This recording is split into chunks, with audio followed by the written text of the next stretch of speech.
कौन सी थी वो कर्ण की गलती जिसके बारे में श्री कृष्ण भगवान ने कर्ण को बताया। श्री कृष्ण भगवान कर्ण से कहते हैं कि भगवान की शरण में रहकर भी आपका मन शांत नहीं हुआ। आप प्रतियोगिता करते हैं कहीं दूर बैठे अर्जुन के साथ। ज्ञान प्राप्ति का आपका आश्रय ही अनुचित था, तो इस विद्या का विस्मरण कैसे नहीं होता अंगराज। यह सुनकर कर्ण कहता है कि कैसे नहीं करता। प्रतियोगिता में वासुदेव कैसे समझौता कर लेता। अपने जीवन के साथ यही समाज लगातार मेरी संभावनाओं को कुचलता रहा है, मेरी शक्ति को सम्मान नहीं दिया, मेरे सपनों को स्वीकार नहीं किया और सदा ही मुझे सूत पुत्र कहकर अपमानित करता रहा है।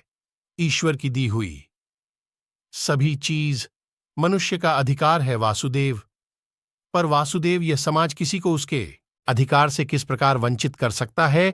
इस पर भगवान श्री कृष्ण कहते हैं, अवश्य ही यह घोर अपराध है राधे।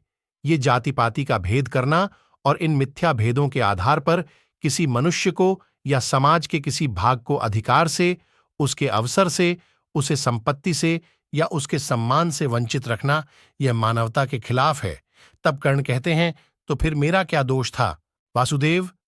यदि मेरे मन में ऐसा दोष जन्मा, यदि मैंने प्रतियोगिता की, यदि मैंने बलपूर्वक अपना अधिकार प्राप्त करने का प्रयास किया, तो मेरा क्या दोष है वासुदेव। इस पर श्री कृष्ण कहते हैं कि एक समय था अंगराज, जब पृथ्वीर के पुत्र कर्त्यवीर अर्जुन नाम के एक क्षत्रिय राजा ने महर्षि जमदग्नि की हत्या कर दी। महर्षि के पुत्र ने क्या किया जानते हैं क्या आप? उन्होंने अपनी पीड़ा में भी विचार किया, क्योंकि उनके पिता महर्षि जमदग्नि की हत्या की गई। कहां फैला था धर्म। उन्होंने अपनी पीड़ा का विस्मरण कर दिया, समग्र समाज की पीड़ा को अपना लिया और अधर्मी शक्तियों का नाश कर समग्र आर्यावर्त को शुद्ध करने को जीवन मंत्र बना लिया। वो केवल प्रतिशोध लेकर बैठते तो आज भगवान परशुराम नहीं कहलाते। हां राधेय, आपको जो दुख और अपमान वो वास्तविक थे, किंतु आप उन्हें अवसर बना देते तो समाज का उद्धार होता और आपका कल्याण होता। आप जैसे सर्वशक्तिमान मनुष्य का आधार यदि अन्य शोषण और पीड़ित लोगों को मिल जाता तो कितने लोगों का जीवन सुख से भर जाता।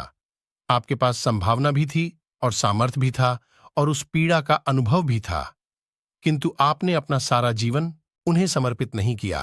तो दोस्तों, यह थी कर्ण की गलती जो श्री कृष्ण ने कर्ण को बताया था। तो दोस्तों, अगर आपको वीडियो अच्छी लगी हो